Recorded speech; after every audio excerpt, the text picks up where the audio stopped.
할렐루야. 네. 예수님의 이름으로 여러분을 환영합니다. 오늘 이 아침에 나와주신 여러분 감사드리고요. 우리 서로 안 보이시는 분도 있지만 여기는 많이 계시니까 새해 복 많이 받으시기 바랍니다. 네.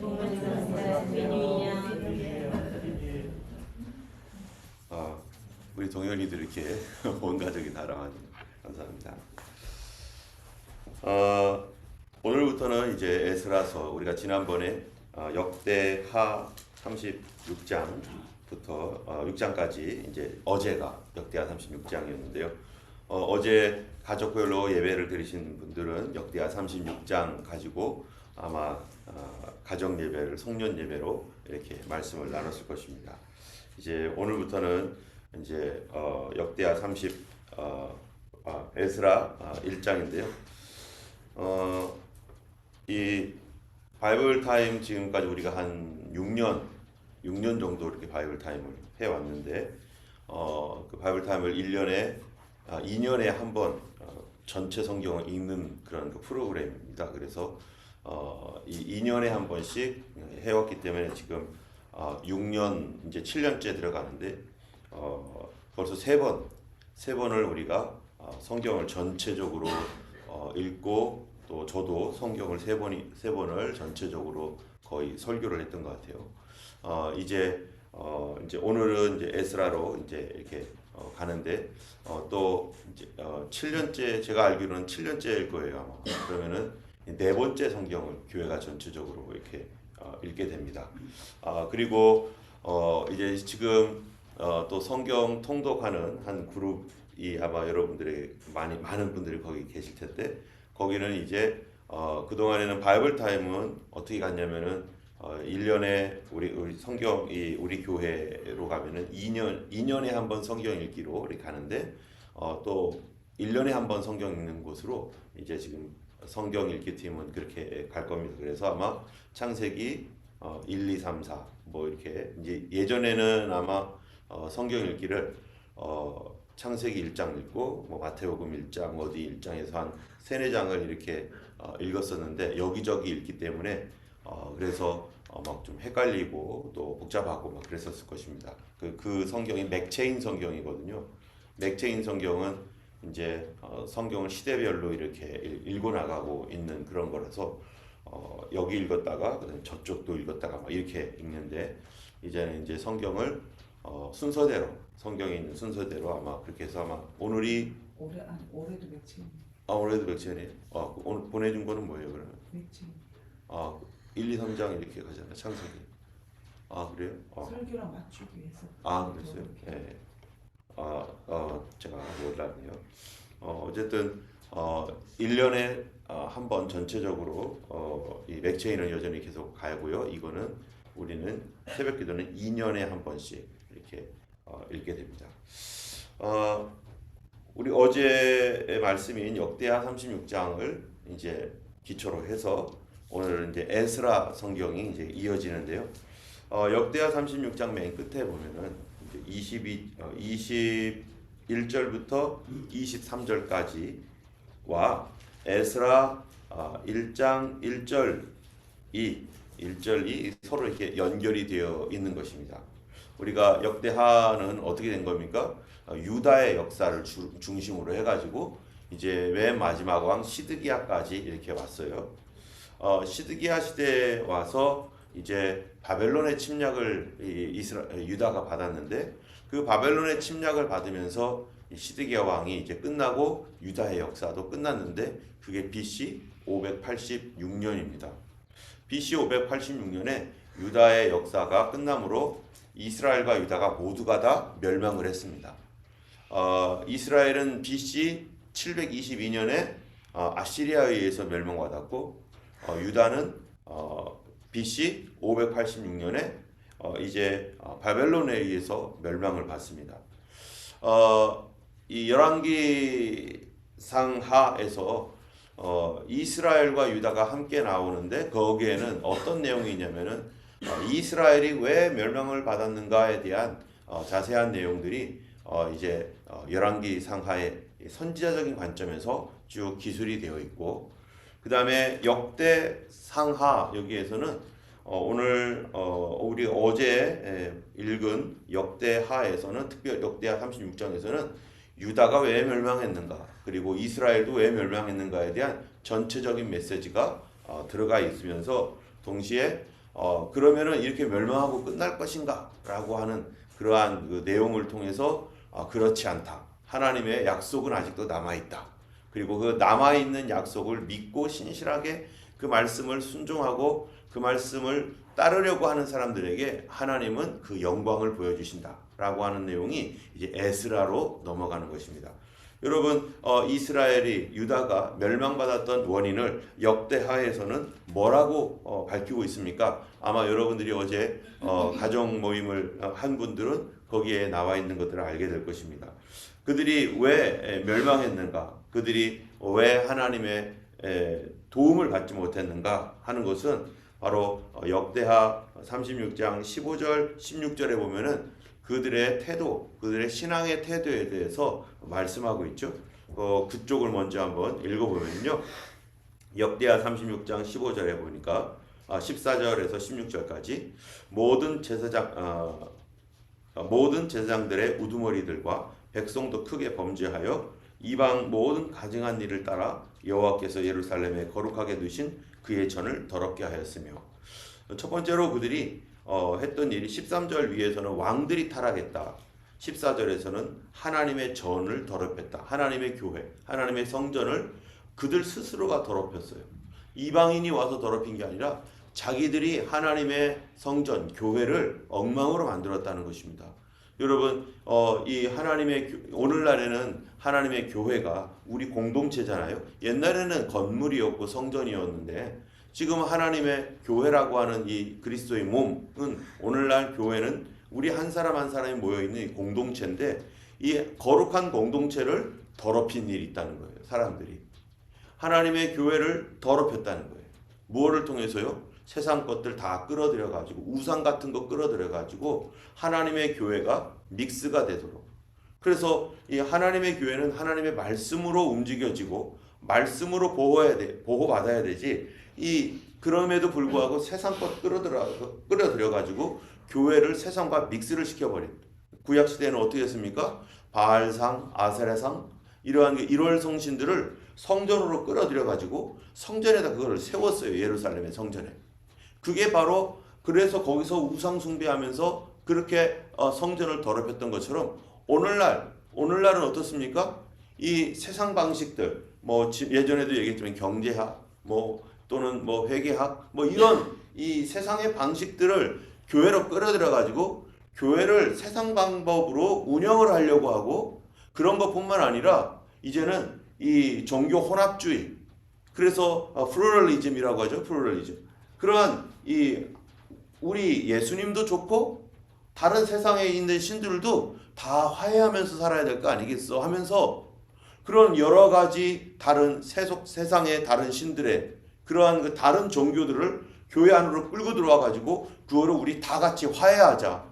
그 토러런스라고 하는 관용이라고 하는 말로 다 믹스를 해버린다는 거예요. 이게 어느 때의 얘기입니까? 바로 이게 마지막 시대에 그런 일들이 일어날 것이라는 거죠. 오직 예수 그리스도 한 번밖에는 우리의 구원이 없는데 사람들은 교회가 이 구원을 포기하고 다른 종교와 연합해가지고 하나 되자. 그리고 그것들을 TV가 방영해주고 인터넷에서 방영해주고 그러면서 사람들이 뭐를 느끼게 되는 거예요.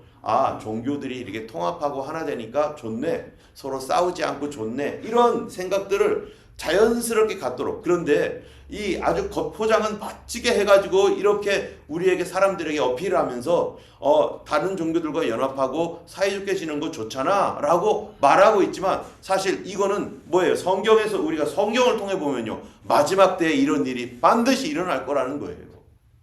마지막 때에 이런 일이 일어나서 어떻게 한다는 겁니까? 예수 그리스도의 보혈의 피, 예수님의 보혈의 피를 무너뜨리고 교회를 타락시키는. 여러분 우리 가정이 있는데 가정에 아내와 남편이 있는데 마치 이건 뭐하고 같습니까? 우리는 하나님과 우리 사이에는 뭐예요? 결혼 언약으로 맺어진 하나님의 백성입니다. 그렇기 때문에 하나님과 교회는 신랑과 신부라는 거죠.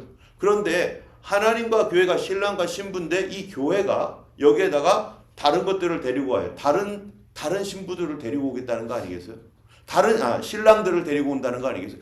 그러면은 가정이 있는데 이 가정에다가 이 남자 저 여자들, 이 남자 저 남자 다 데리고 오면 이게 뭐가 되는 거예요? 그게 화해입니까? 그게 행복입니까? 이거 마치 이런 것들을 이 가정에 이 사람 저 사람 다 데리고 들어와 가지고 혼합시키는 이러한 것들을 마치 평화이고 행복인 것이냐 포장해서 사람들에게 보여주고 교회에 그거를 계속해서 오늘날 어필하고 있는 이 사단의 역사들이 오늘 실제적으로 일어나고 있는 거 우리 눈앞에서 지금 보고 있어요. 그런 일들을 자연스럽게 하면서 사람들에게 이렇게 하니까 좋아. 여러분 어느 가정이 아내와 남편이 있는데 다른 사람들을 끌어들여 가지고 같이 살자고 하는 그 가정이 이 세상에 어떤 가정이 있습니까? 그런 가정 단 한 가정도 없어요. 그렇게 되면은 그 가정 무너지게 될 수밖에 없는 거죠. 바로 이 일들이 오늘날 마지막 시대의 징표로 지금 그렇게 이루어지고 있는 것을 우리가 보게 되는 것이죠.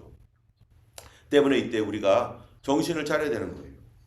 두 번째로는 이제 세 번째로는 뭐였냐면은 15절에 그 조상들의 하나님 여호와께서 그의 백성과 그 거하시는 곳을 아끼사 부지런히 그의 사신들을 보내어 그 백성들에게 보내어 이르셨으나 하나님이 그래도 그들을 긍휼히 여기셔서 멸망시키지 않고 하나님과의 언약, 그 하나님과의 결혼 언약을 파괴하지 않기 위해서 회개하고 돌아오라고 자꾸 사신들, 다시 메신저들이죠. 선지자들을 계속 보내는 거예요. 여러분 선지자들을 계속 보내어서 말씀을 전해주시는 그때는 어떤 때입니까? 하나님이 지금 아끼고 있는 때라는 거예요.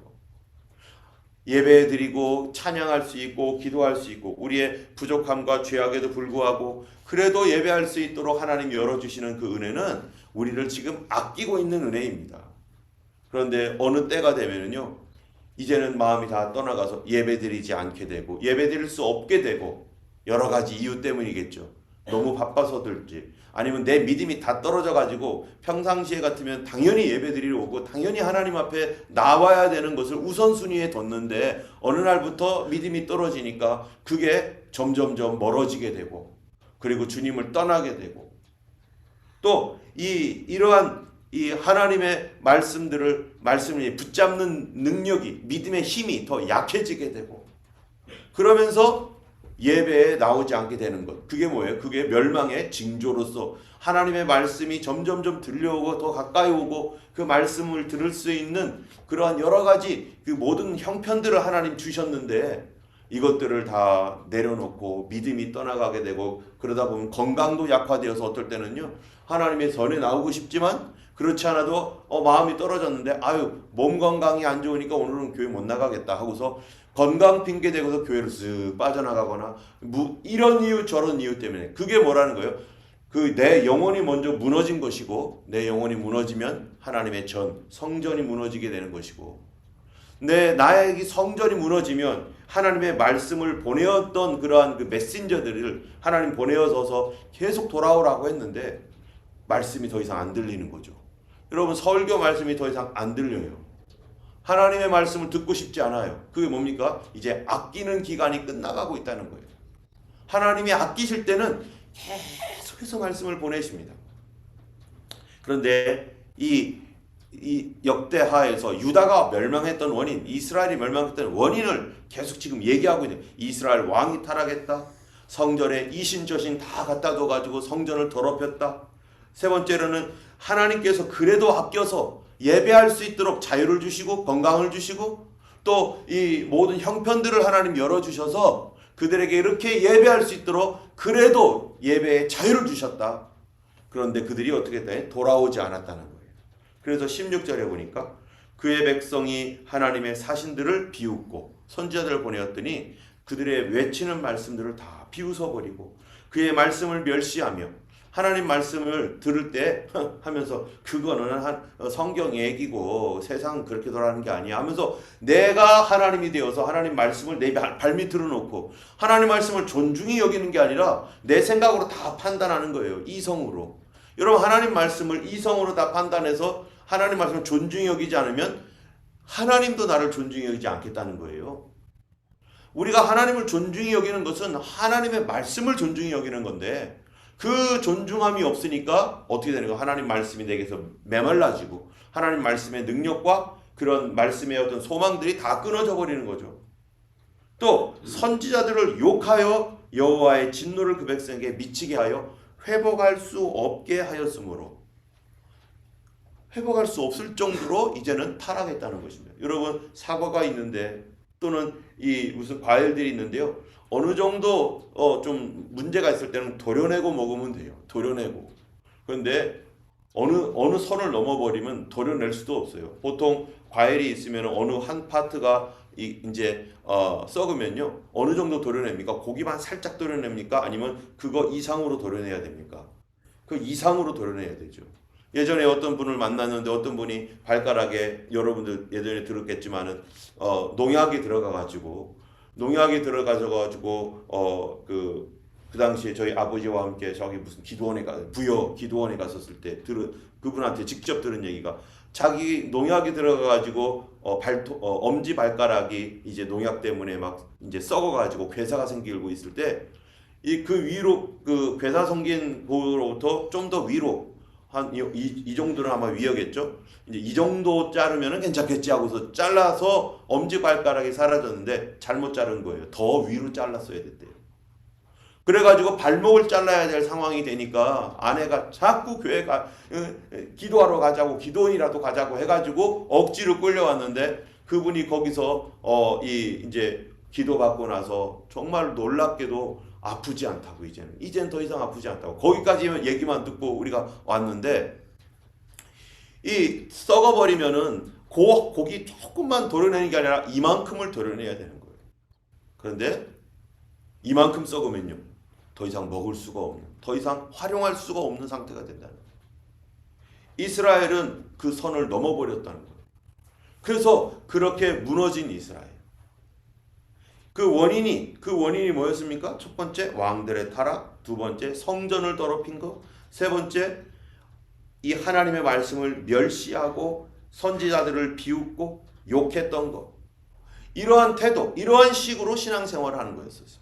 여러분 오늘날에도 혹시 그런 분 있습니까? 그런 식으로 신앙생활을 한다면요 이미 선을 넘어가 버린 거예요.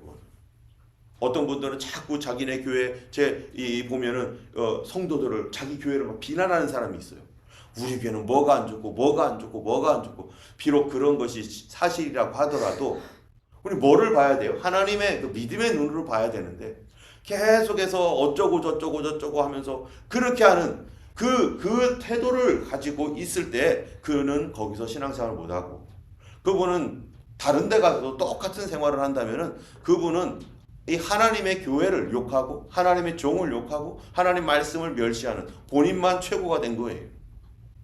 그런 식의 신앙생활을 하거나 그 주변에 그렇게 자기 교회를 본인의 교회를 자꾸 욕하고 뭐라고 하는 분이 다른 사람들한테 막 그렇게 얘기하고 다닌다. 그분하고는요 믿음 생활 같이 그분을 존경할 수 있는 어떤 그런 게 없습니다. 그분 말 들으면 안 됩니다. 그분이 하는 말을 듣고 따라갈 수가 없어요. 왜? 벌써 본인의 자기의 교회와 목회자와 성도들을 그렇게 비난하고 있다는 것을 여기에 보니까 역대하에 보면은 뭡니까? 오히려 기도를 부탁하고 본인 교회를 위해서 기도해야 되고 그런 것들을 선하게 말하고 하나님께서 분명히 소망을 주실 거라고 이렇게 긍정적으로 믿음의 말을 해야 되는데 근데 이스라엘과 유다는 그렇지 않았다는 거죠. 그렇게 해서 더 이상 이제는 영적으로 무뎌지고 영적으로 잠자는 상태. 이제 그런 상태가 되어서 그들은 더 이상 감각도 없는 상태가 되었습니다. 하나님 말씀을 순종하라고 해도 순종하지도 않고 그래도 마음에 아픔이 없었고 죄를 지어도 하나도 양심에 가책이 없는 영적 무지와 영적 이 무감각 상태가 된 그런 찌들어버린 상태. 여러분 그런 상태를 우리 일반적인 용어로 몸에 감각이 사라지는 병. 여러분 그게 뭡니까? 몸에 감각이 없어지는 병. 아시나요? 바로 문둥병입니다. 문둥병은 몸에 감각이 없어져요. 예전에 소록도에 문둥병 환자들을 갔는데 그들이 왜 손가락을 잘랐는가? 그 손가락 자른 이유를 알려주더라고요. 그 손가락이 없더라고요. 코도 없어지고 손가락도 없었어요. 아니 도대체 왜 손가락이 했는가? 저는 이 손가락이요 시간이 지나면 자동적으로 뚝뚝뚝 잘리는 줄 알았어요. 그게 아니라 겨울에 이들이 농사 짓고 이러다 보면요 동상이 걸린대요. 근데 보통 사람들은 동상이 걸리면 아파가지고 아이고 아파 아이고 시려워 해가지고 손을 하고 막 이러고 있는데 이 사람들은 뭐가 없어요? 감각이 없어요. 그러니까 바깥에서 열심히 뭔가를 하고 뭐 피가 나건 뭐가 나건 감각이 없으니까 이게 동상이 걸렸는데 동상 걸린지도 모르고 있다가 나중에 보니까 동상 걸렸네. 가만히 보니까 잘라내야 되네. 하나씩 자른다. 그래서 손가락 없는 분이 그렇게 잘렸대요. 자기 감각이 없대요. 불 속으로 들어가도 감각이 없는 거예요. 센스가 없어요. 센스가 몸에 센서가 완전히 망가져 버렸어요. 영적으로 내가 어디 중심이 돼야지? 내가 지금 누구를 중심으로 살고 있지? 하나님 중심인가 인간 중심인가? 라고 하는 이 감각이 점점점 사라진다. 내가 주님 중심에서 지금 자꾸 사람을 보고 주변을 보고 환경을 보면서 하나님은 멀리하고 막 그러고 있다. 그럼 지금 그러면서 하나님께로 멀어지는 것에 대하여 안타까운 마음이 예전보다 좀 덜하고 그러고 있다. 그럼 뭐가 지금 죽어가고 있는 거예요? 내 영적 감각이 지금 상실되어져 가고 있는 거죠. 결국 이스라엘이 이렇게 되었을 때 그런데 이 문둥병자가 되어버린 이스라엘, 더 이상 고칠 수 없는 이스라엘을 하나님께서 어떻게 회복할 수 있습니까? 바로 그들에게 그들이 아직까지는 감각이 있는 그런 곳을 하나님이 세게 치듯이 이 이스라엘 백성들이요 바벨론과 또 이 아수르에 의해서 완전히 멸망해서 자기 땅에서 쫓겨나고 자기 하나님의 성전이 무너지고 쫓겨나고 하는 그 일들을 겪으면서 예전에 선지자들을 통해서 해줬던 말씀이 자기 눈앞에 실현되고 그것이 자기 살로 자기 인생으로 직접적인 경험을 갖게 하는 거예요. 그러다 보니까 그제서야 그들이 깜짝 놀라서 과거의 선지자들을 자기가 그렇게 비웃고 욕하고 심지어 죽였던 그 일들에 대하여 그제서야 어렴풋하게나마 감각이 오기 시작하는 거고 그리고 그들은 쇠사슬에 묶여서 어디로 끌려가요? 바벨론으로 끌려가는데 그렇게 목 터져라 외쳤던 예레미야의 메시지와 같이 그들은 거기서 몇 년을 있습니까? 70년 동안 종살이 하면서 그거를 자기 몸으로 뼈저리게 느끼는 겁니다. 하나님께서 이거를 왜 이렇게 합니까? 이스라엘 백성, 유다 하나님의 자녀들에게 왜 이런 고통스러운 70년이라는 엄청난 기간을 그들에게 허락하고 성전까지 다 무너져버리고 가족들은 다 뿔뿔이 흩어지고 포로 생활되어서 종노릇하는 이 생활을 할 수밖에 없을 정도로 이렇게 세게 내려치는 이유가 뭡니까? 그들을 다시 회복시키려고. 이대로 두면 그들은 왜곡된 신앙으로 하나님만 섬기는 그런 유일한 신앙, 주님만 의지하는 유일한 신앙에서 그들은 다신교로 변하고 이신저신 다 섬겨도 되는 그러한 신앙으로 왜곡되니까 예수 그리스도가 아직 오시지도 않았는데 벌써 이렇게 타락되어 버리니까 그래서 하나님께서 이들을 아주 강력하게 세게 때려서라도 뭐 하는 거예요? 다시 하나님 백성답게 만들어 주시고 회복시켜서 다시 감각이 수술을 하는 거예요. 수술을. 정말 하나님의 수술이 실제적으로 그들에게 들어가서 70년을 그렇게 하는데 하나님의 수술이 그들을 없애버리고 망쳐놓는 이것저것 다 도려내고 심지어 성전까지 도려내가지고 다 도려내는 것 같았는데 하나님의 놀라운 일은 성경에 보니까 이사야에 보면은 밤나무 상수리나무가 배임을 당하여도 그 구루터기는 남아있는 것 같이 라고 하신 말씀처럼 구루터기는 배지 않았다는 거예요. 각 소수의 사람들 가운데 아직도 믿음을 갖고 있는 저사람들을 하나님 보존하시고 그 보존된 사람들을 통해서 다시 온전한 신앙으로 회복시키시는 일들을 하나님이 어디에서 하시는 겁니까? 저쪽 포로 생활에서. 그래서 예레미야에게 하나님께서 주셨던 메시지가 뭐냐면은 두 가지 환상을 보여줬어요. 하나의 환상은 좋은 무화과나무 광주리, 하나는 썩은 무화과나무 광주리를 보여주면서 예레미야에게 하시는 말씀이 예레미야야 이 썩은 무화과나무 광주리를 네가 보느냐? 예, 제가 그 썩어 있어서 더 이상 어떻게 이거 회복할 수 없는 무화과나무 광주리가 보입니다. 했더니 내가 바로 이 땅에 남아 있는 예루살렘과 유다에 남아 있는 이 사람들이 바로 썩은 무화과 광주리와 같다. 그들은 회복할 수가 없다. 그들 이 안에서는, 이 영토 안에서는 그들이 회복 불가능하다. 여기 남아있는 자들은 마치 썩은 무화과와 같이 된다. 그런데 좋은 무화과를 보여주는 거예요. 좋은 무화과 나무 광주리를 보여주면서 하나님께서 그에게 하시는 말씀이 뭐냐? 바로 이 좋은 무화과 나무와 같이, 좋은 무화과, 이 무화과 과일과 같이 포로로 끌려가 있는 그 사람들을 내가 돌볼 것이고, 내가 지킬 것이고, 그리고 그들을 어떻게 만들겠다는 거예요. 여기 이 뿌리에서 떨어져 나와가지고 여기까지 와서 바벨론까지 끌려온 이 사람들을 통해서 하나님이 여기를 어떻게 회복시키겠다. 이들을 보호하고 이들에게 신앙을 줄 것이다. 그리고 이들이 어디로 다시 와요? 여기로 오는 거죠. 그 본토에서는, 타락되어 있는 본토에서는 소망이 없어서 다 끊어내버렸어요. 그래서 사람들을 데려다가 여기에서 하나님이 다시 훈련시켜가지고 이곳에서 포로 생활 속에서 훈련시켜가지고 다시 보내겠다라고 하면서 하나님이 그 기간이 몇 년이라는 거예요? 70년 동안. 그렇게 하나님이 그들을 여기서 훈련시켜서 보내겠다. 이들은 여기에서 훈련받는 기간이 어떻겠어요? 행복하겠습니까? 어렵죠. 이 어려운 그 기간을 어떻게 해야 돼요? 통과해야 되는 거예요. 뭐를 가지고 통과합니까? 약속 믿고 통과하는 것입니다. 어떤 약속이요? 하나님이 우리나라를 회복할 것이다. 이 성전도 회복할 것이고 이 땅을 다시 회복하기 위해서 하나님께서 남긴 사람이 있다.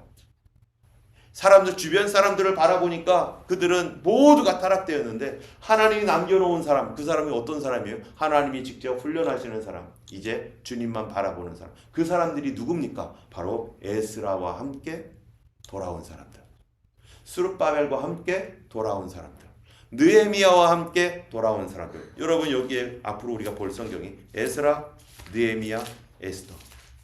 이 사람들이 어떤 사람들이에요? 바로 좋은 무화과, 이 포로 생활에서 이 종노릇하면서 살다가, 그런데 거기서 여기에 있었던, 예루살렘에 있었던 사람들보다 이 사람들을 하나님이 여기서 훈련시키고 변화시키고 어려움을 통과시키고 참된 믿음을 회복시켜서 그들로 하여금 1차, 2차, 3차에 걸쳐서 돌아와서 이 땅을 다시 회복시킬 사람들. 그 사람들에 대한 예언이 바로 이 역대하 36장에 보면은요, 끝에 보니까 21절부터 23절을 여러분 같이 한번 읽어볼까요? 역대하 36장 21에서 23. 하나님이 미리 어떻게 하셨어요? 예언을 해 놓으셨습니다. 그렇게 할 거라고. 한번 읽어보겠습니다. 이에 토지가 황폐하여 땅이 안식년을 누린 같이 안식하여 70년을 지냈으니 여호와께서 예레미야의 입으로 하신 말씀이 이루어졌더라. 바사의 고레스 왕 원년에 여호와께서 예레미야의 입으로 하신 말씀을 이루시려고 여호와께서 바사의 고레스 왕의 마음을 감동시키시매 그가 온 나라에 공포도 하고 조서도 내려 이르되 바사 왕 고레스가 이같이 말하노니 하늘의 신 여호와께서 세상 만국을 내게 주셨고 나에게 명령하여 유다 예루살렘에 성전을 건축하라 하셨나니 너희 중에 그의 백성된 자는 다 올라갈지어다. 너희 하나님 여호와께서 함께 하시기를 원하노라 하셨더라. 70년 만에 이 말씀이 이루어지는 거예요. 그리고 여러분 에스라 1장 1절을 보세요. 바사왕 고레스 원년에 여호와께서 예레미야의 입을 통하여 하신 말씀을 이루게 하시려고 바사왕 고레스의 마음을 감동시키심에 그가 온 나라에 공포도 하고 조서도 내려 이르되. 여러분 똑같죠? 역대하 36장 23절 말씀과 22, 23절 말씀과 에스라 1장 1절 2절 말씀이 똑같아요. 그래서 역대하를 누가 썼는가라고 강력하게 보고 있습니까? 바로 에스라가 썼구나라는 걸 이거를 통해서 알게 되는 거죠. 이 에스라 1장 1절은 무슨 말이냐면 이제 드디어 뭐가 된 거예요? 70년이 지나서. 그래서 고레스 왕 원년이 됐을 때 여호와께서 예레미야를 통해 하신 말씀을 이루려고 고레스 왕의 마음을 감동했다. 여러분, 하나님의 말씀은 그대로 가는데 세상은 어떻습니까? 이스라엘은 지금 포로가 되어 있어요. 어떻게 할 줄도 모르겠어요. 이게 과연 믿지 아니하는 사람들, 이 예언의 말씀, 성경 말씀을 모르는 사람들은 언제까지 있어야 되며 어떻게 있어야 되며 이게 앞으로 어떻게 될지 아무것도 모르고 있어요. 그런데 예레미야 예언을 알고 있는 사람은 어떻겠어요? 70년 만에 이 포로가 마치는구나. 이거를 알았던 사람이 누굽니까? 바로 다니엘이죠. 다니엘이 같이 끌려갔다가 70년 만에 하나님이 회복시킨다는 것을 알고 다니엘이 어떻게 합니까? 그때부터 기도하기 시작하는 거죠. 그래서 주여 뭐합니까? 들으소서, 주여 행하소서, 속히 임하소서, 주여 삼창하면서 다니엘이 막 기도하잖아요. 그거를 깨닫고, 그리고 다니엘이, 여러분 다니엘서 6장을 보면은, 여러분 6장에 뭐라고 되어 있냐면은 이런 말씀이 있어요. 다니엘이 그 당시에 페르시아에서 바벨론에서 다니엘이 뭐가 됩니까? 총리가 되잖아요. 그 사드락 메삭 아벳노고와 함께 총리가 되어서 다니엘이 무슨 생활합니까? 이제는 총리로서 그나마 이스라엘 포로들을 하나님 약속대로 좋은 무화과처럼 보호하고, 비록 종이지만 돌봐주고, 그리고 그들의 믿음을 계속 고난을 통해서 믿음을 강화시켜 나가죠.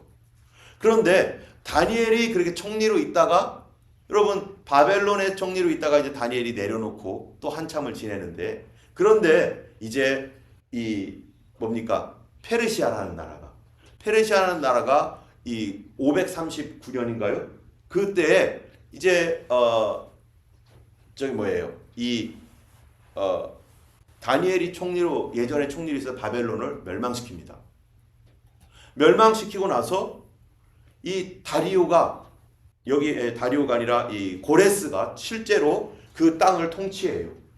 그리고 고레스의 삼촌인 다리오가 이 바벨론 지역을 이제 통치하게 만들었습니다. 고레스가 최고인데 삼촌 여기 좀 다스려요. 난 다른데 이렇게 할 테니까 해서, 그렇게 그 사람이 바로 다리오 왕이에요.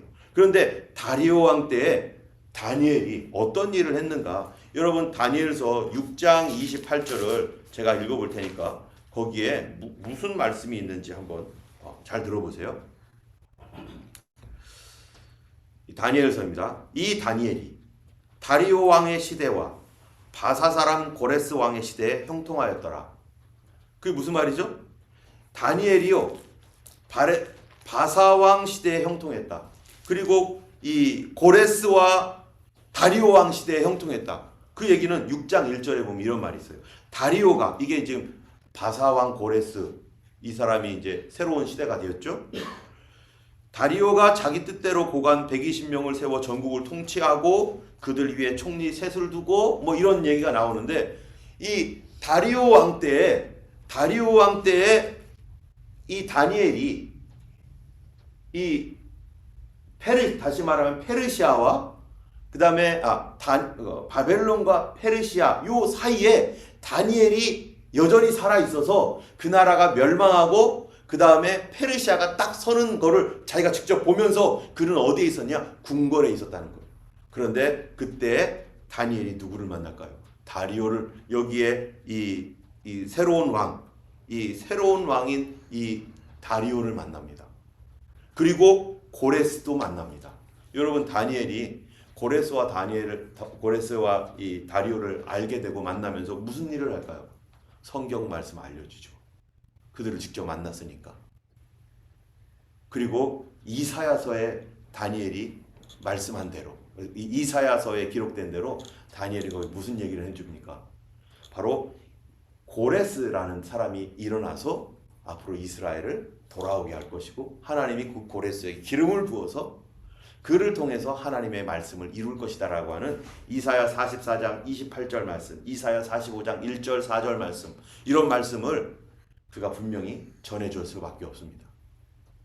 고레스가 그러니까 뭐라고 해요? 감동이 되는 거예요. 와, 내 이름이 나도 태어나기 전에 이사야 시대 700년 경인데 그 이사야 때 벌써 내 이름이 있네. 그것도 이방 나라인 이 페르시아 왕 고레스라는 이름이 거기에 나오잖아요. 거기 보면 이사야 44장 28절에 고레스에 대하여 이르기를 그는 나의 목자라, 나의 모든 기쁨을 성취하리라. 그를 통해서 이스라엘이 돌아오겠다는 말씀을 이 다니엘이 알고 있고, 다니엘이 기도했고, 예레미야의 말대로 70년 동안 있다가 돌아오게 되는 그 말씀들을 가지고 있던 다니엘이 누구를 만나요? 고레스도 만나고 다리오도 만나고. 하나님께서 이 역사를 움직여 가시는 하나님이죠. 뿐만 아니라 다리오가 갈 때, 이 고레스가 이스라엘 백성들을 자기 나라로 돌려보낼 때 그냥 돌려보내지 않습니다. 뭐를 돌려보내죠? 하나님의 성전에서 뺏어왔던, 바벨론이 다 뺏어왔던 그거를 다시 다 돌려보내요. 그런데 이것도 예레미야서에 말씀하고 있어요. 예레미야 27장 22절에 그것들이 바벨론으로 옮겨지고 내가 이것을 돌보는 날까지 거기 있을 것이라. 그 후에 내가 그것들을 돌려와 이곳에 그것들을 올려와 이곳에 그것들을 되돌려 두리라. 여호와의 말씀이니라. 이 하나님의 성전에 있었던 빼앗겼던 그 모든 것들 다 거기 킵해놓고, 누가 킵해놓게 했습니까? 하나님이 킵해놓게 했죠. 그리고 다시 되돌라, 이것들 다 다시 돌려오겠다. 하나님이 거기다 놓고 하나님이 다시 돌려오겠다. 이거 지금 세상 역사를 누가 움직이시는 거예요? 하나님이 움직여가는 때문에 우리 누구 말씀 붙들어야 됩니까? 세상 환경 보고 이것저것 보고서 이리로 가고 저리로 가지 말고 올해 어떻게 가야 됩니까? 하나님의 말씀 붙들고, 그분이 세상을 움직여 가시는 하나님이고, 그 움직여가 하나님은 계속 움직여 가는데 우리들에게 뭐라고 합니까? 나를 따라오라고 말합니다. 나는 하나님의 역사는 움직여 가는데 말씀 보고 나를 따라오라. 세상 바라보지 말고 나 따라와라. 왜요? 이 세상은 움직여지고 다 무너지고 깨지고 심판받을 세상이라는 거예요. 하나님 말씀만 진리이고 그 말씀을 따라가고 그 말씀 붙들고 계속해서 앞으로 나가는 사람을 하나님이 보호하시고 돌봐주시고 하나님이 함께 하신 줄 믿습니다. 2024년도 세상 여기저기 바라보며 사람의 눈치 보며 이거저거 살피며 살아가는 해가 아니라 이제 인류의 역사와 세상을 주관하시고 우리의 삶을 움직여 가시는 그 하나님 중심, 예수 중심, 말씀 중심의 그런 삶이 되기를 주님의 이름으로 축원하고 그렇게 살아가는 우리 모두가 되기를 주님의 이름으로 간절히 기도하기를 원합니다. 기도하겠습니다. 살아계신 하나님 아버지 감사합니다. 오늘도 우리 주님께서